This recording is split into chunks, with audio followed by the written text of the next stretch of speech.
ਵਾਹਿਗੁਰੂ ਸਾਹਿਬ JIO.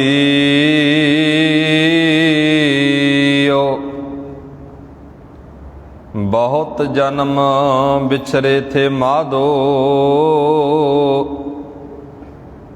ਇਹ ਜਨਮ ਤੁਮਾਰ ਲਿਖੇ। ਕਹਿ ਰਵਿਦਾਸ ਆਸ ਲਗ ਜੀਵੋ, ਚਿਰ ਭਇਓ ਦਰਸ਼ਨ ਦੇਖੇ।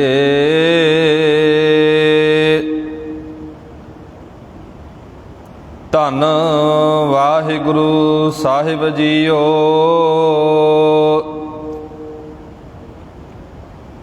ਗੌੜੀ ਕਬੀਰ ਜੀ, ਜਿਹ ਕੁਲ ਪੂਤ ਨ ਗਿਆਨ ਵਿਚਾਰੀ। ਵਿਧਵਾ ਕਸ ਨਾ ਭਈ ਮੈਂ ਤਾਰੀ। ਜਿਹ ਨਰ ਰਾਮ ਭਗਤ ਨਹਿ ਸਾਧੀ। ਜਨਮਤ ਕਸ ਨ ਮੋਇ ਅਪਰਾਧੀ। ਜਿਹ ਨਰ ਰਾਮ ਭਗਤ ਨਹਿ ਸਾਧੀ। ਜਨਮਤ ਕਸ ਨ ਮੋਇ ਅਪਰਾਧੀ। ਰਹਾਉ ਮੁਚ ਮੁਚ ਗਰਭ ਗਏ, ਕੀਨ ਬਚਿਆ।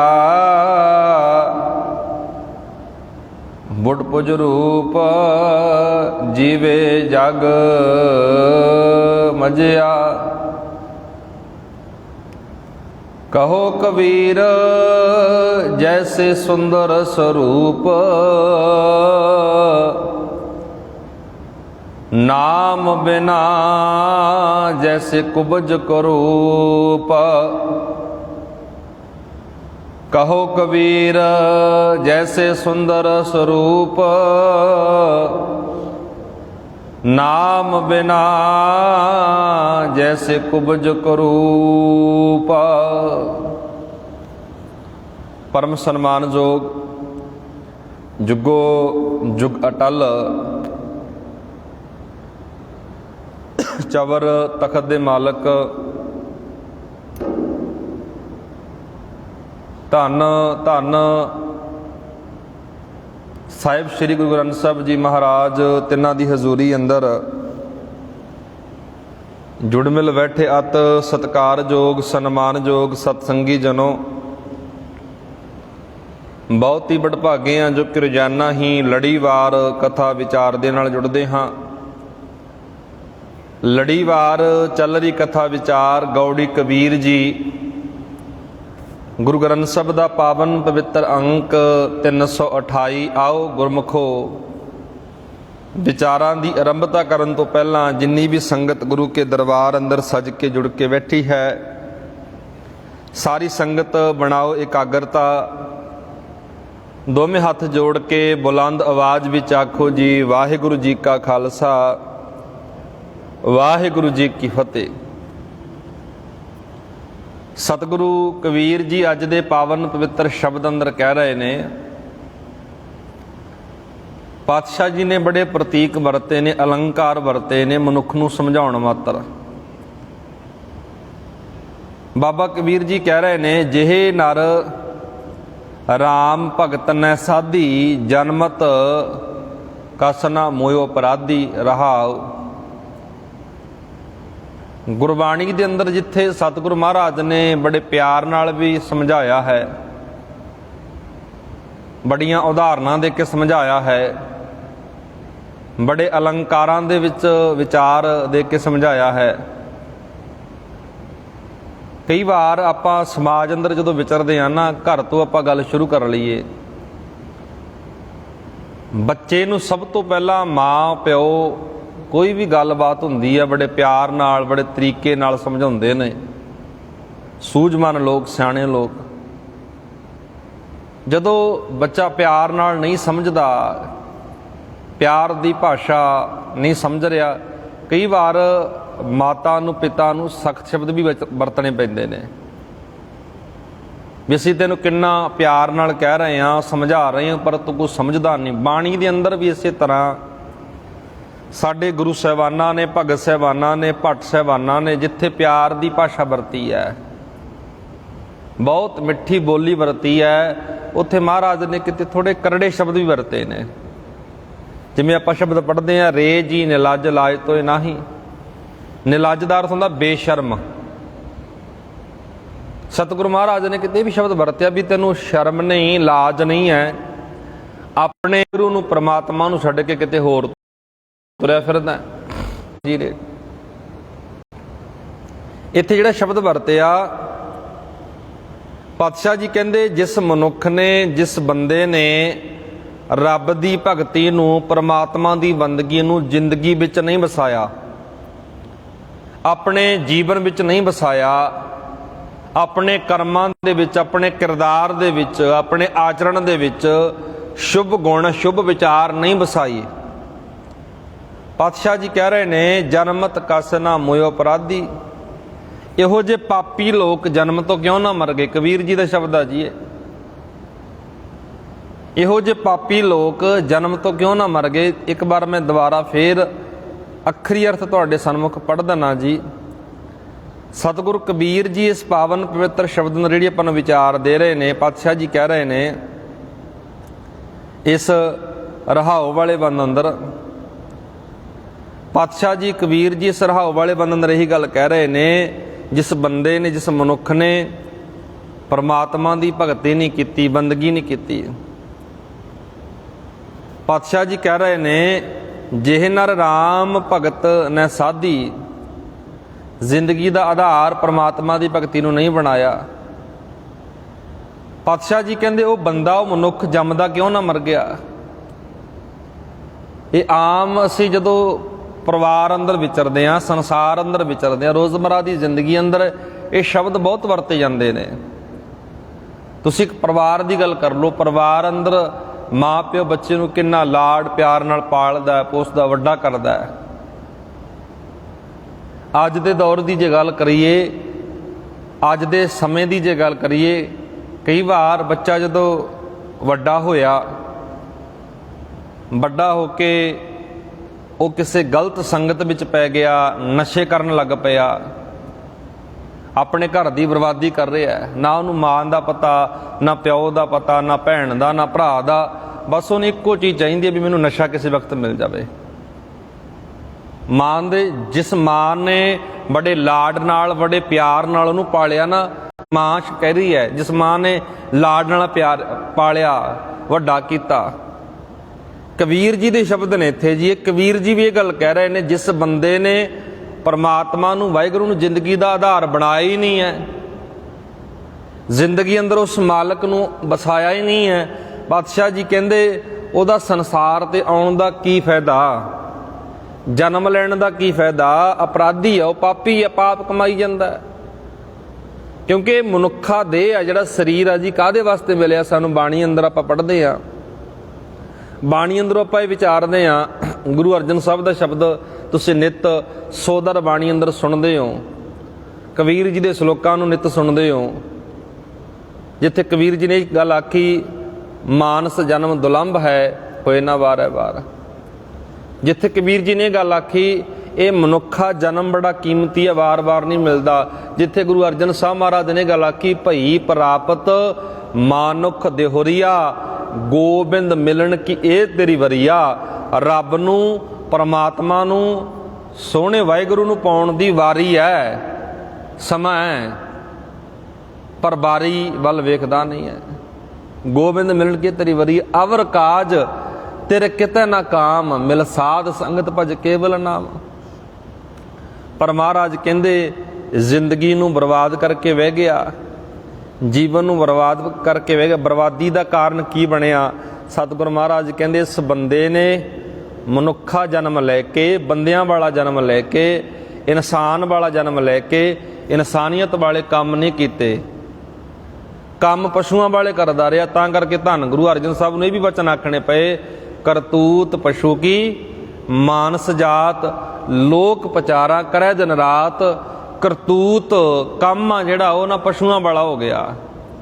ਭਾਵੇਂ ਸਰੀਰ ਬੰਦਿਆਂ ਵਾਲਾ ਪਰ ਕੰਮ ਪਸ਼ੂਆਂ ਵਾਲਾ ਹੈ। ਸਤਿਗੁਰੂ ਮਹਾਰਾਜ ਕਹਿੰਦੇ ਬਸ ਕੇਵਲ ਵਿਖਾਵੇ ਜੋਗਾ ਰਹਿ ਗਿਆ। ਗੁਰੂ ਨੇ ਵਿਖਾਵਾ ਕਦੇ ਪ੍ਰਵਾਨ ਹੀ ਨਹੀਂ ਕੀਤਾ। ਪਹਿਲਾ ਜਿਹੜਾ ਬੰਦਾ ਇਸ ਸ਼ਬਦ ਦਾ ਜੀ ਧਿਆਨ ਨਾਲ ਸਮਝਿਓ। ਪਾਤਸ਼ਾਹ ਜੀ ਪਹਿਲੇ ਬੰਦ ਅੰਦਰ ਕਹਿ ਰਹੇ ਨੇ, ਜੇ ਕੁਲ ਪੂਤ ਨ ਗਿਆਨ ਵਿਚਾਰੀ, ਵਿਧਵਾ ਕਸ ਨ ਭਈ ਮਹਤਾਰੀ। ਪਾਤਸ਼ਾਹ ਜੀ ਕਬੀਰ ਜੀ ਕਹਿ ਰਹੇ ਨੇ, ਜਿਸ ਕੁਲ ਵਿੱਚ ਗਿਆਨ ਦੀ ਵਿਚਾਰ ਕਰਨ ਵਾਲਾ ਕੋਈ ਪੁੱਤਰ ਨਹੀਂ ਜੰਮਿਆ। ਪਾਤਸ਼ਾਹ ਜੀ ਕਹਿ ਰਹੇ ਨੇ, ਸਮਝਾ ਰਹੇ ਨੇ, ਉਸ ਦੀ ਮਾਂ ਵਿਧਵਾ ਕਿਉਂ ਨਾ ਹੋ ਗਈ। ਇਹ ਕਬੀਰ ਜੀ ਦੇ ਸ਼ਬਦ ਨੇ ਜੀ। ਕਬੀਰ ਜੀ ਨੇ ਇੱਕ ਅਲੰਕਾਰ ਦੇ ਇੱਕ ਪ੍ਰਤੀਕ ਦੇ ਵਿੱਚ ਗੱਲ ਕਰ ਰਹੇ ਨੇ।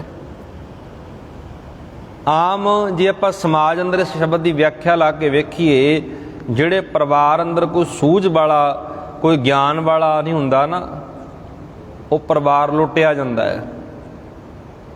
ਅਕਸਰ ਸਮਾਜ ਅੰਦਰ ਚੱਲਦਾ ਆ ਰਿਹਾ, ਜਿੱਥੇ ਕੋਈ ਸੂਝਵਾਨ ਨਹੀਂ ਹੈ, ਅਕਲਵਾਨ ਨਹੀਂ ਹੈ, ਜਿੱਥੇ ਅਕਲ ਦੀ ਦਿਮਾਗ ਦੀ ਵਰਤੋਂ ਨਹੀਂ ਕੀਤੀ ਜਾਂਦੀ, ਉੱਥੇ ਅਕਸਰ ਲੁੱਟਾਂ ਹੁੰਦੀਆਂ ਨੇ।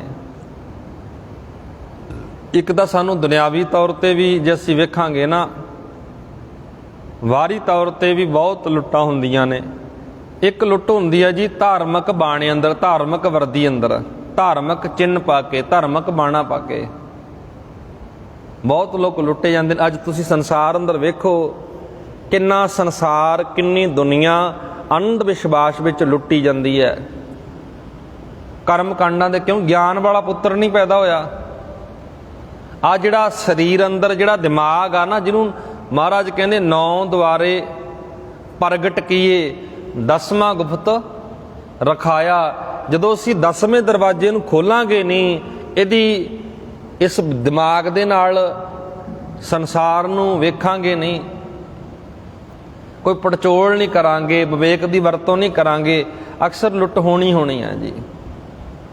ਇੱਥੇ ਦੁਨੀਆ ਅੰਦਰ, ਸੰਸਾਰ ਅੰਦਰ ਕੋਈ ਹੱਥ ਵੇਖ ਕੇ ਲੁੱਟ ਲੈਂਦਾ ਹੈ, ਕੋਈ ਲਾਚੀਆਂ ਦੇ ਕੇ ਲੁੱਟ ਲੈਂਦਾ ਹੈ, ਕੋਈ ਪਾਣੀ ਦੇ ਕੇ ਲੁੱਟ ਲੈਂਦਾ ਹੈ, ਕੋਈ 5-7 ਗੱਠਾਂ ਦੇ ਧਾਗੇ ਨੂੰ ਦੇ ਕੇ, ਇਹ ਵੀ ਲੁੱਟ ਹੈ ਜੀ। ਇਹ ਲੁੱਟ ਹੈ ਧਰਮ ਦੇ ਨਾਂ ਤੇ, ਇਹ ਲੁੱਟ ਹੈ। ਕਿਉਂਕਿ ਇਸ ਤਰ੍ਹਾਂ ਕੁਝ ਨਹੀਂ ਹੋ ਸਕਦਾ। ਗੁਰਬਾਣੀ, ਸਤਿਗੁਰ ਮਹਾਰਾਜ ਕਬੀਰ ਜੀ ਇਹਨਾਂ ਚੀਜ਼ਾਂ ਨੂੰ ਮਾਨਤਾ ਨਹੀਂ ਦਿੰਦੇ। ਇੱਥੇ ਸਤਿਗੁਰ ਕਬੀਰ ਜੀ ਕਹਿ ਰਹੇ ਨੇ, ਜਿਹੜੀ ਕੁਲ ਦੇ ਅੰਦਰ ਗਿਆਨ ਵਾਲਾ ਪੁੱਤਰ ਨਹੀਂ ਪੈਦਾ ਹੁੰਦਾ ਨਾ, ਉਹ ਕੁਲ ਬਰਬਾਦ ਹੋ ਜਾਂਦੀ ਹੈ, ਉਹ ਪਰਿਵਾਰ ਟੱਬਰ ਰੁੜ ਜਾਂਦਾ ਹੈ, ਉਹ ਟੱਬਰ ਬਰਬਾਦ ਹੋ ਜਾਂਦਾ ਹੈ, ਜਿੱਥੇ ਕੋਈ ਸੂਝਵਾਨ ਅਕਲ ਵਾਲਾ ਨਾ ਹੋਵੇ। ਅਕਸਰ ਆਪਾਂ ਸਮਾਜ ਅੰਦਰ ਇਹ ਗੱਲਾਂ ਵਾਪਰਦੀਆਂ ਵੇਖਦੇ ਹਾਂ।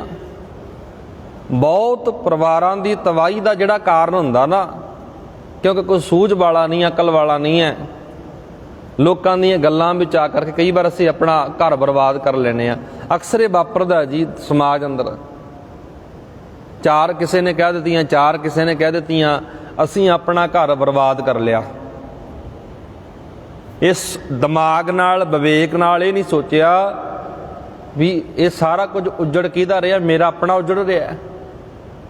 ਜੇ ਪੱਲੇ ਗਿਆਨ ਹੁੰਦਾ, ਪੱਲੇ ਅਕਲ ਹੁੰਦੀ, ਪੱਲੇ ਸਮਝ ਹੁੰਦੀ, ਫਿਰ ਵਿਵੇਕ ਦੀ ਵਰਤੋਂ ਕਰਦੇ ਵੀ ਨਹੀਂ ਮਨਾ, ਇਹ ਨੁਕਸਾਨ ਤੇਰਾ ਹੋ ਰਿਹਾ ਹੈ, ਕਿਉਂ ਕਰੀਏ। ਕਬੀਰ ਜੀ ਕਹਿ ਰਹੇ ਨੇ, ਜੇ ਕੁਲ ਪੂਤ ਨ ਗਿਆਨ ਵਿਚਾਰੀ, ਵਿਧਵਾ ਕਸ ਨ ਭਈ ਮਹਤਾਰੀ। ਪਾਤਸ਼ਾਹ ਜੀ ਕਹਿੰਦੇ, ਉਹ ਪਾਤਸ਼ਾਹ ਜੀ ਇੱਥੇ ਜਿਹੜੀ ਵਿਚਾਰ ਦੇ ਰਹੇ ਨੇ, ਜਿਹਨੇ ਤੈਨੂੰ ਜੰਮਿਆ, ਜਿਹਨੇ ਤੈਨੂੰ ਜਣਿਆ, ਪਾਤਸ਼ਾਹ ਜੀ ਕਹਿੰਦੇ ਵਿਧਵਾ ਕਿਉਂ ਨਾ ਹੋ ਗਈ। ਉਹ ਜਦੋਂ ਤੂੰ ਸੂਝ ਨਹੀਂ ਲੈਣੀ, ਗਿਆਨ ਨਹੀਂ ਲੈਣਾ, ਵਿਧਵਾ ਕਿਉਂ ਨਾ ਹੋ ਗਈ। ਅਗਲਾ ਜਿਹੜਾ ਬੰਦ ਹੈ 2 ਨੰਬਰ ਬੰਦ, 2 ਨੰਬਰ ਬੰਦ ਅੰਦਰ ਸਤਿਗੁਰੂ ਕਬੀਰ ਜੀ ਕਹਿ ਰਹੇ ਨੇ, ਮੁੱਚ ਮੁੱਚ ਗਰਭ ਗਏ ਕੀਨ ਬਚਿਆ, ਬੁੱਢਪੁੱਜ ਰੂਪ ਜੀਵੇ ਜਗ ਮਜਿਆ। ਪਾਤਸ਼ਾਹ ਜੀ ਇਹ ਜਿਹੜੇ ਆਪਾਂ ਨੂੰ ਵਿਚਾਰ ਦੇ ਰਹੇ ਨੇ, ਕਬੀਰ ਜੀ ਇਸ ਪਾਵਨ ਪਵਿੱਤਰ ਬੰਧਨ ਦੀ ਗੱਲ ਕਰ ਰਹੇ ਨੇ। ਸੰਸਾਰ ਵਿੱਚ ਬੰਦਗੀ ਤੋਂ ਹੀਣੇ ਮਨੁੱਖ, ਨਾਮ ਤੋਂ ਹੀਣਾ ਮਨੁੱਖ ਬਹੁਤ ਚੰਦਰਾ ਭੈੜਾ ਬਣ ਜਾਂਦਾ ਹੈ। ਪਾਤਸ਼ਾਹ ਜੀ ਕਹਿੰਦੇ, ਜਦੋਂ ਜਿਸ ਤਰੀਕੇ ਨਾਲ ਤੂੰ ਸੰਸਾਰ ਵਿੱਚ ਆਇਆ ਇੱਕ ਮਾਂ ਪਿਓ ਦੇ ਜ਼ਰੀਏ, ਤੇਰਾ ਆਉਣਾ ਬਣਦਾ ਹੀ ਨਹੀਂ ਸੀ। ਕਬੀਰ ਜੀ ਕਹਿੰਦੇ ਪਹਿਲਾਂ ਹੀ ਕਿਉਂ ਨਾ ਤਿਉਂ ਖਤਮ ਹੋ ਗਿਆ। ਪਹਿਲਾਂ ਕਿਉਂ ਤੈਨੂੰ ਪੈਦਾ ਕੀਤਾ ਗਿਆ। ਕਬੀਰ ਜੀ ਇੱਥੇ ਜਿਹੜੀ ਗੱਲ ਕਰਦੇ ਨੇ, ਬੰਦਗੀ ਤੋਂ ਸੱਖਣਾ ਇਹ ਜਗਤ ਇੱਕ ਕੋੜੀ ਜਿਉਂ ਕੋੜੀ ਵਰਗੀ ਜ਼ਿੰਦਗੀ ਜੀ ਰਿਹਾ ਹੈ। ਨਾਮ ਤੋਂ, ਪ੍ਰਮਾਤਮਾ ਦੀ ਵਿਚਾਰ ਤੋਂ, ਸ਼ੁਭ ਗੁਣਾਂ ਤੋਂ ਸੱਖਣਾ ਮਨੁੱਖ ਇੱਕ ਕੋੜੀ ਵਰਗਾ ਜੀਵਨ ਜੀ ਰਿਹਾ ਹੈ। ਕੋੜੀ ਦੀ ਜ਼ਿੰਦਗੀ ਬਾਰੇ ਆਪਾਂ ਵੇਖਦੇ ਵੀ ਕੋੜ ਲੱਗ ਜਾਵੇ ਨਾ ਜਿਹਨੂੰ, ਕਿੰਨਾ ਤੜਫਦਾ ਹੈ। ਸਾਰੀ ਜ਼ਿੰਦਗੀ ਉਹਦੀ ਸੰਸਿਆਂ ਦੇ ਵਿੱਚ, ਫਿਕਰਾਂ ਦੇ ਵਿੱਚ, ਝੋਰਿਆਂ ਦੇ ਵਿੱਚ ਲੰਘ ਜਾਂਦੀ ਹੈ ਜਿਹਨੂੰ ਕੋੜ ਦਾ ਰੋਗ ਲੱਗ ਜਾਵੇ। ਪਾਤਸ਼ਾਹ ਜੀ ਕਹਿੰਦੇ ਜੇ ਤੇਰੇ ਪੱਲੇ ਨਾਮ ਨਹੀਂ ਹੈ, ਜੇ ਤੇਰੇ ਪੱਲੇ ਬੰਦਗੀ ਨਹੀਂ ਹੈ, ਜੇ ਤੇਰੇ ਪੱਲੇ ਵਿਚਾਰ ਨਹੀਂ ਹੈ, ਤੂੰ ਵੀ ਕੋੜੀਆਂ ਵਰਗਾ ਭਾਈ, ਕੋੜੀਆਂ ਵਰਗੀ ਜ਼ਿੰਦਗੀ ਤੂੰ ਵੀ ਬਤੀਤ ਕਰੀ ਜਾਂਦਾ। ਅਗਲਾ ਜਿਹੜਾ ਬੰਦਾ ਹੈ, ਅਗਲੇ ਬੰਦੇ ਅੰਦਰ ਸਤਿਗੁਰੂ ਜੀ ਕਹਿ ਰਹੇ ਨੇ, ਕਹੋ ਕਬੀਰ ਜੈਸੇ ਸੁੰਦਰ ਸਰੂਪ, ਨਾਮ ਬਿਨਾ ਜੈਸੇ ਕੁਬਜ ਕਰੂਪ। ਕਬੀਰ ਜੀ ਨੇ ਬੜੀ ਪਿਆਰੀ ਬਾਤ ਇੱਥੇ ਸਾਡੇ ਸਨਮੁਖ ਰੱਖੀ ਹੈ। ਸਤਿਗੁਰੂ ਕਬੀਰ ਜੀ ਇਸ ਪਾਵਨ ਪਵਿੱਤਰ ਬਚਨ ਅੰਦਰ ਕਹਿ ਰਹੇ ਨੇ, ਹੇ ਕਬੀਰ ਬੇਸ਼ੱਕ ਆਖ ਜੋ ਮਨੁੱਖ ਨਾਮ ਤੋਂ ਸੱਖਣੇ ਹਨ ਨਾ, ਉਹ ਭਾਵੇਂ ਵੇਖਣ ਨੂੰ ਕਿੰਨੇ ਮਰਜ਼ੀ ਸੋਹਣੇ ਨੇ। ਪਾਤਸ਼ਾਹ ਜੀ ਕਹਿ ਰਹੇ ਨੇ ਅਸਲ ਵਿੱਚ ਉਹ ਕੁੱਬੇ ਅਤੇ ਬਦ ਸ਼ਕਲੇ ਨੇ। ਦੁਨੀਆ ਅੰਦਰ, ਸੰਸਾਰ ਅੰਦਰ ਝਾਤ ਮਾਰੋਗੇ ਨਾ, ਇੱਥੇ ਚੰਮ ਦੀ ਲੋਕ ਬਹੁਤ ਪਰ ਕਰਦੇ ਨੇ, ਕੰਮ ਦੀ ਪਰ ਕਰਨ ਵਾਲਾ ਕੋਈ ਕੋਈ ਹੁੰਦਾ ਜੀ। ਇੱਥੇ ਅੱਜ ਦੇ ਰਿਸ਼ਤੇ, ਅੱਜ ਦੀਆਂ ਦੋਸਤੀਆਂ ਕਹਿ ਲਓ, ਚੰਮ ਕਰਕੇ ਪੈਂਦੀਆਂ ਨੇ। ਸਾਡੇ ਸਤਿਗੁਰੂ ਮਹਾਰਾਜ ਨੇ, ਬਾਬਾ ਕਬੀਰ ਜੀ ਨੇ, ਸਾਡੇ ਗੁਰੂ ਸਾਹਿਬਾਨਾਂ ਨੇ ਹਰ ਇੱਕ ਬੰਦੇ ਦੇ ਕੰਮ ਦੀ ਕਦਰ ਕੀਤੀ ਹੈ, ਭਾਵੇਂ ਉਹ ਬੰਦਾ ਕੋਈ ਵੀ ਕੰਮ ਕਰਦਾ। ਤਵਾਰੀਖ ਗਵਾਹੀ ਭਰਦੀ ਹੈ, ਇਤਿਹਾਸ ਗਵਾਹੀ ਭਰਦਾ ਹੈ। ਜਿਨ੍ਹਾਂ ਨੇ ਮਿਹਨਤ ਕੀਤੀ ਹੈ, ਜਿਨ੍ਹਾਂ ਨੇ ਕਿਰਤ ਕੀਤੀ ਹੈ, ਜਿਨ੍ਹਾਂ ਨੇ ਕੰਮ ਕੀਤਾ, ਉਹਨਾਂ ਨੇ ਕੁਰਬਾਨੀਆਂ ਹੀ ਬਹੁਤ ਦਿੱਤੀਆਂ ਨੇ ਜੀ। ਸਤਿਗੁਰੂ ਮਹਾਰਾਜ ਨੇ ਕਿਤੇ ਨਹੀਂ ਨਾ ਕੋਈ ਚੰਮ ਦੀ ਗੱਲ ਕੀਤੀ ਹੈ ਵੀ ਹਾਂ ਇਸ ਬੰਦੇ ਦਾ ਚੰਮ ਸੋਹਣਾ ਸੁੰਦਰ ਬਹੁਤ ਹੈ। ਮਹਾਰਾਜ ਨੇ ਹਰ ਵਕਤ ਬਾਣੀ ਅੰਦਰ ਕੰਮ ਦੀ ਗੱਲ ਕੀਤੀ ਹੈ, ਕਿਰਦਾਰ ਦੀ ਗੱਲ ਕੀਤੀ ਹੈ, ਆਚਰਣ ਦੀ ਗੱਲ ਕੀਤੀ ਹੈ। ਮਹਾਰਾਜ ਕਹਿੰਦੇ ਜੇ ਤੇਰੇ ਪੱਲੇ ਨਾਮ ਨਹੀਂ ਹੈ, ਕਬੀਰ ਜੀ ਕਹਿੰਦੇ ਜੇ ਤੇਰੇ ਪੱਲੇ ਬੰਦਗੀ ਨਹੀਂ ਹੈ, ਸੋਹਣੇ ਚੰਮ ਦਾ ਕੀ ਕਰੀਏ, ਕੰਮ ਤਾਂ ਕੋਈ ਚੱਜ ਦਾ ਕਰਦਾ ਨਹੀਂ ਹੈ। ਤੇਰੇ ਸੁੰਦਰ ਚਿਹਰੇ ਦਾ ਕੀ ਕਰੀਏ ਜੇ ਤੇਰੇ ਕੋਲ, ਤੈਨੂੰ ਕੰਮ ਹੀ ਨਹੀਂ ਕਰਨਾ ਆ ਰਿਹਾ। ਬਹੁਤ ਗੱਲਾਂ ਆਪਾਂ ਸਮਾਜ ਅੰਦਰੋਂ ਸਿੱਖਦੇ ਹਾਂ, ਬਹੁਤ ਕੁਝ ਸਮਾਜ ਸਾਨੂੰ ਪੜ੍ਹਾਉਂਦਾ ਹੈ। ਅਨਪੜ੍ਹ ਬੰਦਾ ਵੀ ਕਈ ਵਾਰ ਸਮਾਜ ਵਿੱਚੋਂ ਬਹੁਤ ਕੁਝ ਪੜ੍ਹ ਲੈਂਦਾ ਹੈ। ਅਕਸਰ ਜਦੋਂ ਧੀ ਸਾਡੀ ਨਾ ਅਗਲੇ ਘਰ ਜਾਂਦੀ ਹੈ, ਸਾਡੀ ਭੈਣ ਅਗਲੇ ਘਰ ਜਾਂਦੀ ਹੈ, ਉੱਥੇ ਉਹਦੀ ਸ਼ਨਾਖਤ, ਉਹਦੀ ਪਛਾਣ ਕੰਮਾਂ ਕਰਕੇ ਬਣਦੀ ਹੈ। ਜੇ ਉਹਨੂੰ ਕੰਮ ਨਾ ਕਰਨਾ ਆਵੇ, ਚੱਜ ਦੀ ਰੋਟੀ ਨਾ ਬਣਾਉਣੀ ਆਵੇ, ਦਾਲ ਪਾਣੀ ਚੱਜਦਾ ਨਾ ਬਣਾਉਣਾ ਹੋਵੇ, ਫਿਰ ਕਈ ਵਾਰ ਤਾਨੇ ਮਿਹਣੇ ਵੀ ਵੱਜਦੇ ਨੇ ਵੀ ਤੈਨੂੰ ਕੁਛ ਸਿਖਾਇਆ ਨਹੀਂ, ਤੈਨੂੰ ਕੁਛ ਦੱਸਿਆ ਨਹੀਂ ਗਿਆ। ਇੱਥੇ ਇਹੀ ਗੱਲ ਕਬੀਰ ਜੀ ਕਹਿ ਰਹੇ ਨੇ, ਕਹੋ ਕਬੀਰ ਜੈਸੇ ਸੁੰਦਰ ਸਰੂਪ। ਬਾਬਾ ਕਬੀਰ ਜੀ ਕਹਿੰਦੇ ਜਿਵੇਂ ਸਰੂਪ ਬਹੁਤ ਸੋਹਣਾ ਵੇਖਣ ਨੂੰ, ਚੰਮ ਚਿੱਟਾ ਹੈ, ਵਧੀਆ ਸੋਹਣਾ ਹੈ। ਮਹਾਰਾਜ ਕਹਿੰਦੇ ਜੇ ਉਸ ਚੰਮ ਦੇ ਪੱਲੇ ਕੰਮ ਨਹੀਂ ਹੈ, ਉਹ ਚੰਮ ਦੇ ਪੱਲੇ ਨਾਮ ਨਹੀਂ ਹੈ, ਪਾਤਸ਼ਾਹ ਜੀ ਕਹਿੰਦੇ ਉਹ ਕੁੱਬਾ ਤੇ ਕਰੂਪ ਹੈ। ਕਰੂਪ ਕਿਹਨੂੰ ਕਿਹਾ ਜਾਂਦਾ ਜੀ? ਕਰੂਪ ਅਕਸਰ ਆਪਾਂ ਉਹਨੂੰ ਕਹਿੰਦੇ ਆ ਨਾ ਜਿਹਦਾ ਚਿਹਰਾ ਸੋਹਣਾ ਨਹੀਂ ਹੁੰਦਾ, ਬਦ ਸ਼ਕਲ, ਜਿਹਦਾ ਰੰਗ ਕਾਲਾ ਹੈ, ਜਾਂ ਕਰੂਪ ਆਪਾਂ ਕਹਿੰਦੇ ਕਰੂਪ ਆਏ ਭੈੜੇ ਚਿਹਰੇ ਵਾਲਾ। ਪਰ ਕਬੀਰ ਜੀ ਕੰਮ ਦੇ ਆਧਾਰ ਤੇ ਕਹਿ ਰਹੇ ਨੇ ਚੰਮ ਭਾਵੇਂ ਤੇਰਾ ਕਿੰਨਾ ਵੀ ਸੋਹਣਾ ਹੈ, ਜੇ ਤੇਰੇ ਅੰਦਰ ਕੰਮ ਨਹੀਂ ਹੈ, ਜੇ ਤੇਰੇ ਅੰਦਰ ਗੁਣ ਨਹੀਂ ਹੈ, ਜੇ ਤੇਰੇ ਅੰਦਰ ਵਿਚਾਰ ਨਹੀਂ ਹੈ, ਮਹਾਰਾਜ ਕਹਿੰਦੇ ਕੁੱਬਾ ਵੀ ਤੂੰ ਹੈ, ਕਰੂਪ ਵੀ ਤੂੰ ਹੈ, ਬਦਸੂਰਤ ਬਦ ਸ਼ਕਲਾ ਵੀ ਤੂੰ ਹੈ। ਕੀ ਕਰੀਏ ਤੇਰੇ ਚੰਮ ਦਾ? ਜਿਹੜਾ ਸ਼ਬਦ ਆਪਾਂ ਨਿਚੋੜ ਵਿਚਾਰ ਰਹੇ ਹਾਂ, ਸ਼ਬਦ ਦੀ ਵਿਆਖਿਆ ਪੜ੍ਹ ਰਹੇ ਹਾਂ, ਕਬੀਰ ਜੀ ਇਸ ਪਾਵਨ ਪਵਿੱਤਰ ਸ਼ਬਦ ਅੰਦਰ ਜੋ ਵਿਚਾਰ ਰੱਖ ਰਹੇ ਨੇ, ਇਹਦਾ ਭਾਵ ਇਹ ਬਣਦਾ ਜੀ, ਜੋ ਮਨੁੱਖ ਪਰਮਾਤਮਾ ਦੀ ਬੰਦਗੀ ਨਹੀਂ ਕਰਦਾ, ਉਹ ਬਾਹਰੋਂ ਭਾਵੇਂ ਵੇਖਣ ਨੂੰ ਕਿੰਨਾ ਮਰਜ਼ੀ ਸੋਹਣਾ ਹੋਵੇ, ਪਰ ਉਸ ਦਾ ਜਿਹੜਾ ਆਤਮਾ ਮਲੀਨ ਹੋ ਜਾਂਦੀ ਹੈ, ਆਤਮਾ ਵਿਕਾਰ ਹੋ ਜਾਂਦੀ ਹੈ, ਉਹਦੀ ਜਗਤ ਵਿੱਚ ਉਸ ਦਾ ਆਉਣਾ ਵੀ ਵਿਅਰਥ ਹੋ ਜਾਂਦਾ ਹੈ। ਸਤਿਗੁਰੂ ਕਬੀਰ ਜੀ ਨੇ ਇੱਥੇ ਪ੍ਰਮਾਤਮਾ ਦੀ ਬੰਦਗੀ ਕਰਨ ਵਾਲੇ ਦੀ, ਪ੍ਰਮਾਤਮਾ ਦੀ ਭਗਤੀ ਕਰਨ ਵਾਲੇ ਦੀ ਇੱਥੇ ਗੱਲ ਰੱਖੀ ਹੈ। ਸਤਿਗੁਰੂ ਕਬੀਰ ਜੀ ਇੱਥੇ ਹੀ ਆਪਾਂ ਨੂੰ ਵਿਚਾਰ ਦੇ ਰਹੇ ਨੇ, ਸਮਝਾ ਰਹੇ ਨੇ। ਪਾਤਸ਼ਾਹ ਜੀ ਕਬੀਰ ਜੀ ਕਹਿ ਰਹੇ ਨੇ, ਭਾਈ ਆਪਣੀ ਜ਼ਿੰਦਗੀ ਅੰਦਰ, ਆਪਣੇ ਜੀਵਨ ਅੰਦਰ ਬੰਦਗੀ ਕਰ, ਆਪਣੇ ਜੀਵਨ ਅੰਦਰ ਉਸ ਮਾਲਕ ਦੇ ਨਾਮ ਨੂੰ ਲੈ ਕੇ ਆ, ਤਾਂ ਕਿ ਤੈਨੂੰ ਜ਼ਿੰਦਗੀ ਜਿਉਣ ਦਾ ਢੰਗ ਤਰੀਕਾ ਆ ਜਾਵੇ, ਸਮਾਜ ਅੰਦਰ ਤਰੀਕੇ ਨਾਲ ਤੈਨੂੰ ਰਹਿਣਾ ਆ ਜਾਵੇ, ਤੇਰੀ ਜ਼ਿੰਦਗੀ ਅੰਦਰ ਟਿਕਾ ਬਣਿਆ ਰਹੇ, ਉਸ ਪ੍ਰਮਾਤਮਾ ਨਾਲ ਇਕਸਾਰਤਾ ਬਣੀ ਰਹੇ, ਤੇਰੇ ਅੰਦਰ ਸਹਿਜ ਆ ਜਾਵੇ। ਇੱਥੇ ਇਹੀ ਗੱਲ ਆਪਾਂ ਨੂੰ ਇਹ ਸਮਝਾ ਰਹੇ ਨੇ ਮਹਾਰਾਜ। ਕਹਿੰਦੇ ਜੇ ਆਤਮਾ ਪਰਮਾਤਮਾ ਨਾਲ ਲੀਨ ਨਹੀਂ ਹੋਈ, ਆਤਮਾ ਦਾ ਸੰਬੰਧ ਪਰਮਾਤਮਾ ਨਾਲ ਨਹੀਂ ਬਣਿਆ, ਮਹਾਰਾਜ ਕਹਿੰਦੇ ਇੱਥੇ ਜ਼ਿੰਦਗੀ ਆ ਨਾ ਜਿਹੜੀ ਤੇਰੀ ਵਿਅਰਥ ਹੈ। ਆਪਾਂ ਬਚਨ ਪੜ੍ਹਦੇ ਹਾਂ ਜੀ ਗੁਰੂ ਤੇਗ ਬਹਾਦਰ ਸਾਹਿਬ ਦਾ, ਉੱਥੇ ਵੀ ਉਹਨਾਂ ਨੇ ਇਹ ਗੱਲ ਕੀਤੀ, ਗੁਣ ਗੋਬਿੰਦ ਗਾਇਓ ਨਹੀਂ ਜਨਮ ਅਕਾਰਥ ਕੀਨ। ਜੇ ਗੁਣ ਗਾਏ ਨਹੀਂ, ਭਗਤੀ ਨਹੀਂ ਕੀਤੀ, ਨਾਮ ਨਹੀਂ ਜਪਿਆ, ਤੇਰਾ ਜਨਮ ਅਕਾਰਥ ਹੈ, ਵਿਅਰਥ ਹੈ, ਜਿਹਦਾ ਕੋਈ ਅਰਥ ਨਹੀਂ ਹੈ। ਸੋ ਗੁਰੂ ਪਿਆਰੇ ਹੋਏ, ਲੜੀਵਾਰ ਵਿਚਾਰ ਜਿਹੜੀ ਆਪਾਂ ਰੂਟੀਨ ਦੇ ਵਿੱਚ ਕਰਦੇ ਹਾਂ, ਲੜੀਵਾਰ ਬਾਬਾ ਕਬੀਰ ਜੀ ਦੇ ਸ਼ਬਦ ਦੀ ਆਪਾਂ ਵਿਚਾਰ ਕੀਤੀ ਹੈ, ਸਾਂਝੀ ਕੀਤੀ ਹੈ। ਆਪਾਂ ਰੋਜ਼ਾਨਾ ਇੱਕ ਲੜੀ ਦੇ ਤਹਿਤ ਧੰਨ ਗੁਰੂ ਅਰਜਨ ਸਾਹਿਬ ਦੇ ਜੀਵਨ ਬਾਰੇ ਵਿਚਾਰਾਂ ਕਰਦੇ ਹਾਂ ਜੀ। ਪਿਛਲੇ ਦੀਵਾਨਾਂ ਵਿੱਚ ਆਪਾਂ ਕੱਲ ਜਿਹੜੀ ਵਿਚਾਰ ਕਰ ਰਹੇ ਸੀ ਉਹਨਾਂ ਦੀ ਬਾਣੀ ਬਾਰੇ।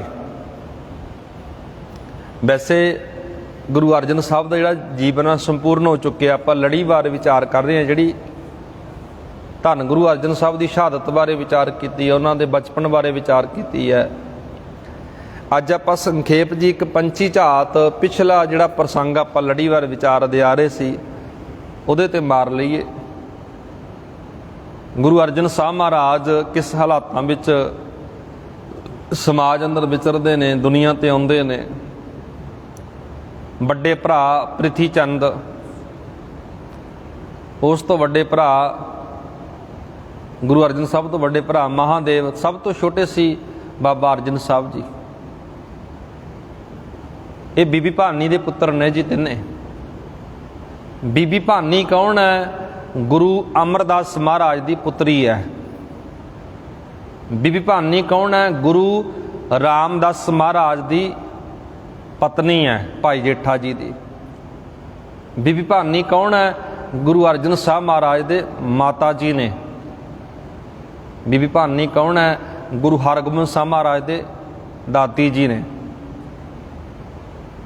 ਕਿੰਨਾ ਸੰਬੰਧ, ਕਿੰਨਾ ਰਿਸ਼ਤਾ ਜੁੜਿਆ ਹੋਇਆ ਬੀਬੀ ਭਾਨੀ ਜੀ ਦਾ ਗੁਰੂ ਸਾਹਿਬਾਨਾਂ ਦੇ ਨਾਲ। ਕਿਤੇ ਪਤਨੀ ਦੇ ਰੂਪ ਦੇ ਅੰਦਰ,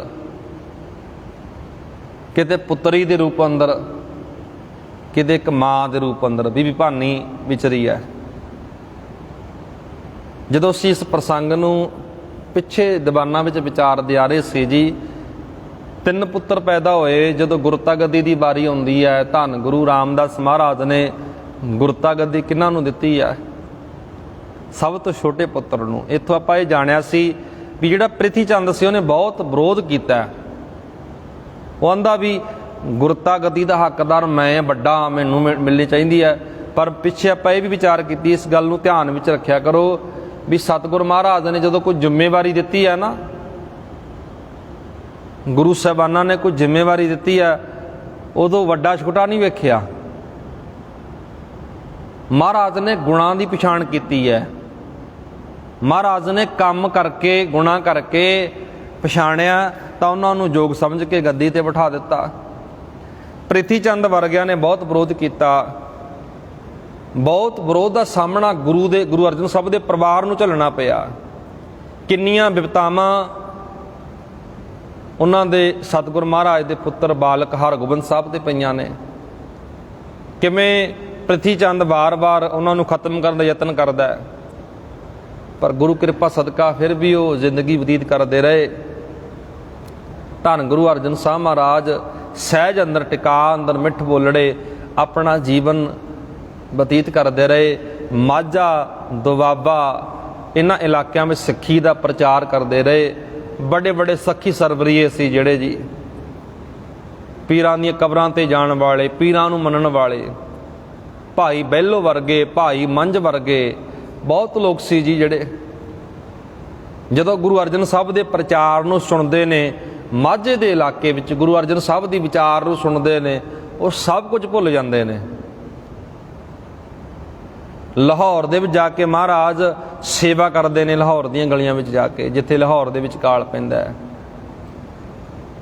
ਸੱਖੀ ਸਰਵਰੀਆਂ ਦਾ ਕਿੱਡਾ ਵੱਡਾ ਗੜ੍ਹ ਸੀ ਜੀ, ਮਾਝਾ ਇਲਾਕਾ, ਜਿੱਥੇ ਮਹਾਰਾਜ ਨੇ ਸਿੱਖੀ ਦਾ ਵੀ ਬੋਇਆ, ਸਿੱਖੀ ਦੀ ਵਿਚਾਰਧਾਰਾ ਪ੍ਰਫੁੱਲਤ ਕੀਤੀ, ਗੁਰਬਾਣੀ ਦੀਆਂ ਪੋਥੀਆਂ, ਗੁਰਬਾਣੀ ਦਾ ਪ੍ਰਚਾਰ, ਗੁਰਮਤ ਸਿਧਾਂਤਾਂ ਦੀ ਵਿਆਖਿਆ ਧੰਨ ਗੁਰੂ ਅਰਜਨ ਸਾਹਿਬ ਮਹਾਰਾਜ ਨੇ ਕੀਤੀ। ਭਾਵੇਂ ਸੱਖੀ ਸਰਵਰੀਆਂ ਨੇ ਬਹੁਤ ਵੱਡਾ ਵਿਰੋਧ ਕੀਤਾ ਜੀ। ਆਪਾਂ ਪਿੱਛੇ ਵਿਚਾਰਦੇ ਆ ਰਹੇ ਸੀ ਨਾ, ਸ਼ੇਖ ਫਰੀਦ ਬੁਖਾਰੀ ਵਰਗੇ, ਸ਼ੇਖ ਅਹਿਮਦ ਸਰਹੰਦੀ ਵਰਗੇ, ਬਾਕੀ ਵੇਲਾ ਸੱਖੀ ਸਰਵਰੀਆਂ ਜੋ ਵਿੱਚੋਂ ਸੀ, ਸੱਖੀ ਸਰਵਰੀ ਮਤ ਦਾ ਪ੍ਰਚਾਰ ਕਰਦੇ ਸੀ। ਪਰ ਸਤਿਗੁਰੂ ਮਹਾਰਾਜ ਨੇ ਬੜੇ ਸਹਿਜ ਨਾਲ, ਬੜੇ ਟਿਕਾਰ ਨਾਲ ਬਹੁਤ ਵਧੀਕੀਆਂ ਨੂੰ ਸਹਿਆ ਵੀ, ਉਹ ਸਹਿਜ ਨਾਲ ਚੱਲਦੇ ਰਹੇ। ਆਖਰਕਾਰ ਨਤੀਜਾ ਕੀ ਨਿਕਲਦਾ, ਜਿਸ ਵਕਤ ਧੰਨ ਗੁਰੂ ਅਰਜਨ ਸਾਹਿਬ ਮਹਾਰਾਜ ਨੇ ਇਸ ਪਾਵਨ ਪਵਿੱਤਰ ਗ੍ਰੰਥ ਦੀ ਸੰਪਾਦਨਾ ਕੀਤੀ, ਪਾਵਨ ਪਵਿੱਤਰ ਗ੍ਰੰਥ ਦੀ ਸੰਪਾਦਨਾ ਕੀਤੀ, ਬਾਣੀ ਨੂੰ ਇੱਕ ਤਰਤੀਬ ਦੇ ਵਿੱਚ ਲਾਇਆ, ਬਾਣੀ ਦਰਜ ਕੀਤੀ, ਭਗਤਾਂ ਦੀ, ਭੱਟਾਂ ਦੀ, ਗੁਰੂਆਂ ਦੀ। ਉਸ ਵਕਤ ਬਹੁਤ ਕੁਝ ਆਪਾਂ ਵਿਚਾਰ ਰਹੇ ਸੀ, ਪੜ੍ਹ ਰਹੇ ਸੀ ਵੀ ਜਹਾਂਗੀਰ ਵਰਗਿਆਂ ਨੇ ਤੁਜ਼ਕੇ ਜਹਾਂਗੀਰੀ ਦੇ ਵਿੱਚ ਗੁਰੂ ਗ੍ਰੰਥ ਸਾਹਿਬ ਦੇ ਬਾਰੇ, ਗੁਰੂ ਵਿਚਾਰਧਾਰਾ ਦੇ ਬਾਰੇ ਬਹੁਤ ਕੁਝ ਅਪਸ਼ਬਦ ਲਿਖੇ ਨੇ। ਗੁਰੂ ਅਰਜਨ ਝੂਠ ਦੀ ਦੁਕਾਨ ਖੋਲ੍ਹ ਕੇ ਬੈਠਾ ਹੈ, ਉਹਨਾਂ ਨੂੰ ਕੋਈ ਬਹਾਨਾ ਨਹੀਂ ਮਿਲਿਆ, ਇੱਕੋ ਬਹਾਨਾ ਲੱਭਿਆ ਵੀ ਤੁਸੀਂ ਇਸ ਗ੍ਰੰਥ ਦੇ ਸਾਡੇ ਵਿਰੋਧ ਵਿੱਚ ਬਹੁਤ ਕੁਝ ਲਿਖਿਆ। ਲਿਖਿਆ ਤਾਂ ਕੁਝ ਵੀ ਨਹੀਂ ਸੀ। ਪਹਿਲਾਂ ਅਕਬਰ ਦੇ ਦਰਬਾਰ ਅੰਦਰ ਸ਼ਿਕਾਇਤਾਂ ਜਾਂਦੀਆਂ ਰਹੀਆਂ, ਫਿਰ ਜਹਾਂਗੀਰ ਦੇ ਦਰਬਾਰ ਅੰਦਰ ਸ਼ਿਕਾਇਤਾਂ ਜਾਂਦੀਆਂ ਰਹੀਆਂ। ਫਿਰ ਇੱਕ ਬਹਾਨਾ ਬਣਾ ਕੇ ਜਹਾਂਗੀਰ ਕਹਿੰਦਾ ਤੂੰ ਮੇਰੇ ਖੁਸਰੋ ਪੁੱਤਰ ਦੀ ਮਦਦ ਕੀਤੀ ਹੈ, ਤੁਹਾਨੂੰ ਗ੍ਰਿਫਤਾਰੀ ਦੇਣੀ ਪਊਗੀ। ਧੰਨ ਗੁਰੂ ਅਰਜਨ ਸਾਹਿਬ ਨੂੰ ਗ੍ਰਿਫਤਾਰ ਕੀਤਾ ਗਿਆ, ਲਾਹੌਰ ਦੇ ਵਿੱਚ ਤੱਤੀ ਤਵੀ ਤੇ ਵਹਾਇਆ ਗਿਆ ਜੀ। ਤੱਤੀ ਤਵੀ ਤੇ ਵਹਾ ਕੇ ਸਤਿਗੁਰ ਮਹਾਰਾਜ ਨੂੰ ਕਿੰਨੇ ਇਹੀ ਦਿਨ ਚੱਲ ਰਹੇ ਨੇ ਜੀ। ਆਉਣ ਵਾਲੀ ਜਿਹੜੀ 16 ਜੂਨ ਆਵੇਗੀ ਅੱਗੇ, ਮੂਲ ਨਾਨਕਸ਼ਾਹੀ ਮੁਤਾਬਕ, ਕੈਲੰਡਰ ਮੂਲ ਨਾਨਕਸ਼ਾਹੀ ਮੁਤਾਬਕ ਗੁਰੂ ਅਰਜਨ ਸਾਹਿਬ ਦਾ ਸ਼ਹੀਦੀ ਦਿਹਾੜਾ ਆ ਰਿਹਾ ਹੈ। ਆਉਣ ਵਾਲੀ 16 ਜੂਨ ਹੈ ਜਿਹੜੀ, ਜਿਸ ਵਕਤ ਧੰਨ ਗੁਰੂ ਅਰਜਨ ਸਾਹਿਬ ਮਹਾਰਾਜ ਨੂੰ ਤੱਤੀ ਤਵੀ ਤੇ ਵਹਾਇਆ ਗਿਆ। ਕਿੰਨੇ ਤਸੀਹੇ ਦਿੱਤੇ ਗਏ, ਕਿੰਨਾ ਕਹਿਰ ਕੀਤਾ ਗਿਆ, ਗਰਮ ਰੇਤ ਸਿਰ ਵਿੱਚ ਪਾਈ ਗਈ, ਬਕਾਇਦਾ ਕਾਨੂੰਨ ਘੜ ਕੇ ਗੁਰੂ ਅਰਜਨ ਸਾਹਿਬ ਨੂੰ ਸ਼ਹੀਦ ਕੀਤਾ ਗਿਆ। ਆਪਾਂ ਇੱਕ ਲੜੀ ਦੇ ਵਿੱਚ ਸਾਰੇ ਉਹਨਾਂ ਦੇ ਜੀਵਨ ਬਾਰੇ ਅੱਜ ਥੋੜ੍ਹਾ ਸੰਖੇਪ ਝਾਤ ਮਾਰੀ ਹੈ ਵੀ ਕਿੰਨਾ ਹਾਲਾਤਾਂ ਵਿੱਚੋਂ ਮਹਾਰਾਜ ਚੱਲਦੇ ਨੇ। ਪ੍ਰਚਾਰ ਵੀ ਕੀਤਾ, ਬਾਣੀ ਵੀ ਲਿਖੀ ਉਹਨਾਂ ਨੇ, ਕਿੰਨੀਆਂ ਵਧੀਕੀਆਂ ਵੀ ਆਪਣੇ ਪਿੰਡੇ ਦੇ ਸਹੀਆਂ, ਪਰਿਵਾਰ ਨਾਲ ਕਿੰਨਾ ਧੱਕਾ ਕੀਤਾ ਜਾ ਰਿਹਾ ਸੀ। ਮਹਾਰਾਜ ਪਿੱਛੇ ਨਹੀਂ ਹਟੇ। ਇਤਿਹਾਸ ਆ ਨਾ ਜੀ, ਜਿਹੜਾ ਇਤਿਹਾਸ ਸਾਡੇ ਗੁਰੂਆਂ ਦਾ, ਸਿੱਖ ਜਰਨੈਲਾਂ ਦਾ, ਉਹਨਾਂ ਮਹਾਨ ਯੋਧਿਆਂ ਦਾ ਸਾਡੇ ਅੰਦਰ ਇੱਕ ਸਪਿਰਿਟ ਪੈਦਾ ਕਰਦਾ। ਇਤਿਹਾਸ ਸਾਨੂੰ ਜਗਾਉਂਦਾ, ਸੁਰਜੀਤ ਕਰਦਾ। ਮਰੀਆਂ ਜ਼ਮੀਰਾਂ ਨੂੰ ਇਤਿਹਾਸ ਜਗਾਉਂਦਾ ਹੈ ਵੀ ਸਾਡੇ ਗੁਰੂ ਸਾਹਿਬਾਨਾਂ ਨੇ ਕਿੰਨਾ ਵਧੀਕੀਆਂ ਸਹਿ ਕੇ ਵੀ ਸਿੱਖੀ ਦਾ ਪੱਲਾ, ਸਿੱਖੀ ਦਾ ਪ੍ਰਚਾਰ ਨਹੀਂ ਛੱਡਿਆ। ਪਰ ਅੱਜ ਅਸੀਂ ਸਿੱਖ ਵਿਚਾਰਧਾਰਾ ਤੋਂ ਕਿਉਂ ਮੁਨਕਰ ਹੋ ਗਏ? ਸਾਡੇ ਅੰਦਰ ਵਿਪਰਨਕੀਆਂ ਰੀਤਾਂ ਆ ਗਈਆਂ ਨੇ ਜੀ, ਵਿਪਰਨਕੀਆਂ ਰੀਤਾਂ ਹਾਵੀ ਹੋ ਗਈਆਂ ਨੇ, ਕਰਮਕਾਂਡ ਹਾਵੀ ਹੋ ਗਏ ਨੇ। ਪੜ੍ਹਦੇ ਗੁਰੂ ਗ੍ਰੰਥ ਸਾਹਿਬ ਦੀ ਬਾਣੀ ਆ, ਪਰ ਪਰਿਵਾਰਕ ਜਿਹੜਾ ਮਾਹੌਲ ਆ ਵਿਪਰ ਵਾਲਾ ਬਣ ਗਿਆ। ਇਹ ਸਭ ਵਿਚਾਰਨ ਦੀ ਲੋੜ ਹੈ, ਸਮਝਣ ਦੀ ਲੋੜ ਹੈ। ਹੁਣ ਧੰਨ ਗੁਰੂ ਅਰਜਨ ਸਾਹਿਬ ਨੂੰ ਤੱਤੀ ਤਵੀ ਦੇ ਬਹਾਉਣ ਵਾਲੇ ਕੌਣ ਨੇ? ਪ੍ਰਿਥੀ ਚੰਦ ਵਰਗੇ, ਭਾਵੇਂ ਘਰ ਵਿੱਚ ਹੀ ਵੱਡਾ ਭਰਾ ਹੀ ਹੈ, ਚੰਦੂ ਵਰਗੇ, ਜਿਹੜਾ ਇਹ ਫਿਰਕਾ ਸੀ ਜੀ ਇੱਕ ਸੱਖੀ ਸਰਵਰੀਆਂ ਦਾ, ਇਹ ਸਾਰਾ ਫਿਰਕੇ ਦਾ, ਇਹ ਸਾਰੇ ਫਿਰਕੇ ਨੇ ਬਹੁਤ ਜ਼ੋਰ ਲਾਇਆ ਹੈ ਗੁਰੂ ਅਰਜਨ ਸਾਹਿਬ ਨੂੰ ਸ਼ਹੀਦ ਕਰਾਉਣ ਵਾਸਤੇ। ਸਾਡਾ ਸਮਾਜ ਕਿਸ ਦਿਸ਼ਾ ਵੱਲ ਜਾ ਰਿਹਾ ਹੈ, ਸਾਡਾ ਸਮਾਜ ਕਿੱਧਰ ਜਾ ਰਿਹਾ ਹੈ, ਇਸ ਅਸੀਂ ਵਿਚਾਰ ਕਰੀਏ, ਸੋਚੀਏ ਵੀ ਅਸੀਂ ਕਿਤੇ ਉਹਨਾਂ ਦੇ ਹਾਮੀ ਤਾਂ ਨਹੀਂ ਬਣ ਗਏ ਜਿਨ੍ਹਾਂ ਨੇ ਸਾਡੇ ਧਰਮ ਨਾਲ, ਸਾਡੇ ਗੁਰੂ ਨਾਲ ਵਧੀਕੀਆਂ ਕੀਤੀਆਂ, ਉਹਨਾਂ ਦੀ ਅਸੀਂ ਸਪੋਰਟ ਤਾਂ ਨਹੀਂ ਕਰਦੇ। ਇਹ ਸਭ ਵਿਚਾਰਨ ਦੀ ਲੋੜ ਹੈ, ਸਮਝਣ ਦੀ ਲੋੜ ਹੈ। ਸੋ ਗੁਰੂ ਅਰਜਨ ਸਾਹਿਬ ਦੇ ਜੀਵਨ ਬਾਰੇ ਆਪਾਂ ਲੰਮੇ ਸਮੇਂ ਤੋਂ ਵਿਚਾਰ ਕਰ ਰਹੇ ਸੀ ਜੀ। ਉਹਨਾਂ ਦੇ ਜੀਵਨ ਬਾਰੇ ਜੋ ਵਿਚਾਰਿਆ ਸਮਝਿਆ ਆਪਣੀ ਜ਼ਿੰਦਗੀ ਵਿੱਚ ਲੈ ਕੇ ਆਈਏ। ਸੋ ਕੱਲ੍ਹ ਦੇ ਦੀਵਾਨਾਂ ਵਿੱਚ ਗੁਰੂ ਕਿਰਪਾ ਰੱਖੇ, ਇਸੇ ਤਰ੍ਹਾਂ ਕੱਲ੍ਹ ਨੂੰ ਆਪਾਂ 6ਵੀਂ ਪਾਤਸ਼ਾਹੀ ਉਹਨਾਂ ਦੇ ਜੀਵਨ ਬਾਰੇ ਵਿਚਾਰ ਸ਼ੁਰੂ ਕਰਾਂਗੇ। ਛੇਵੀਂ ਪਾਤਸ਼ਾਹੀ ਗੁਰੂ ਅਰਜਨ ਸਾਹਿਬ ਦੇ ਪੁੱਤਰ ਨੇ ਜੀ, ਗੁਰੂ ਹਰਗੋਬਿੰਦ ਸਾਹਿਬ ਮਹਾਰਾਜ, ਉਹਨਾਂ ਦੇ ਜੀਵਨ ਬਾਰੇ ਆਪਾਂ ਵਿਚਾਰਾਂਗੇ। ਬੇਨਤੀ ਕਰਿਓ ਪ੍ਰਵਾਨ, ਸਤਿਗੁਰੂ ਮਹਾਰਾਜ ਕਿਰਪਾ ਕਰਨ। ਆਖੋ ਜੀ ਵਾਹਿਗੁਰੂ ਜੀ ਕਾ ਖਾਲਸਾ, ਵਾਹਿਗੁਰੂ ਜੀ